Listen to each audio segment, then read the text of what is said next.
আসসালামু আলাইকুম গাইস, আপনারা সবাই কেমন আছেন? আশা করি অনেক অনেক ভালো আছেন। আজকে আমি চলে আসলাম নাসিরনগর ঐতিহাসিক মডেল মসজিদ। এই দেখেন কত সুন্দর মডেল মসজিদটা।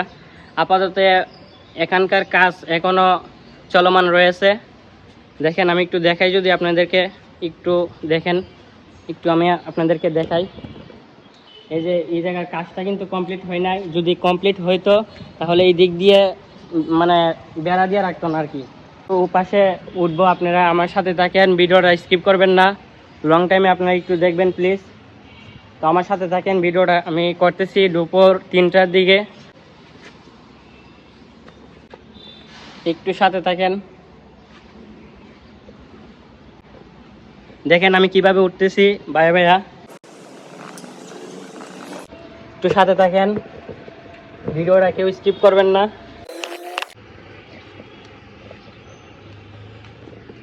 কেউ ওই মসজিদের ভিতরে যাইতে পারে না, আজ ফার্স্ট আমি যাইতেছি।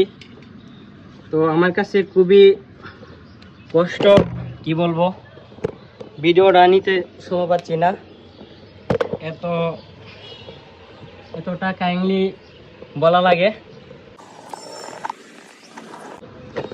দেখতেছেন এই এই মুহূর্তে আমি চলে যাব ওপাশ দিয়ে মসজিদের ভিতরে। দেখেন আমি চলে আসলাম, এই মুহূর্তে আমি চলে এসেছি মসজিদের উপরে। দেখেন কত নেচার থেকে আমি উপরে উঠলাম। মসজিদটার পরিবেশটা অসাধারণ।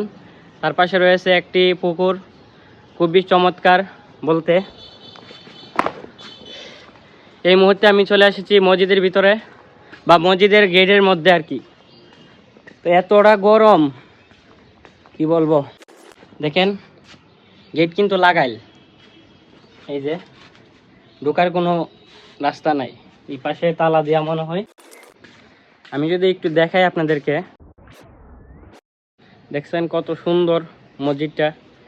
এটা হচ্ছে আমাদের ব্রাহ্মণবাড়িয়া নাসিরনগর ঐতিহাসিক মডেল মসজিদ। এত সুন্দর, কি বলবো। আজকের গরমটা খুবই বেশি। তো আমি মসজিদের ছাদের মধ্যে রয়েছি। কত সুন্দর আল্লাহ তাআলার বাণী। দেখেন না, লেখে রাখছে লা ইলাহা ইল্লাল্লাহু মুহাম্মাদুর রাসূলুল্লাহ সাল্লাল্লাহু আলাইহি ওয়াসাল্লাম। দেখেন কত সুন্দর। আমার ভিডিওর কোয়ালিটিটা কীরকম হচ্ছে আপনারা একটু কমেন্টে বলে যাবেন। দেখেন আরেকটা দরজা, দুইটা দরজা, এই দুই দিক দিয়ে মানুষ মনে হয় আসতে পারবে বা ঢুকতে পারবে। আমি যদি একটু দেখাই আপনাদেরকে, এর পাশে রয়েছে একটি কলেজ।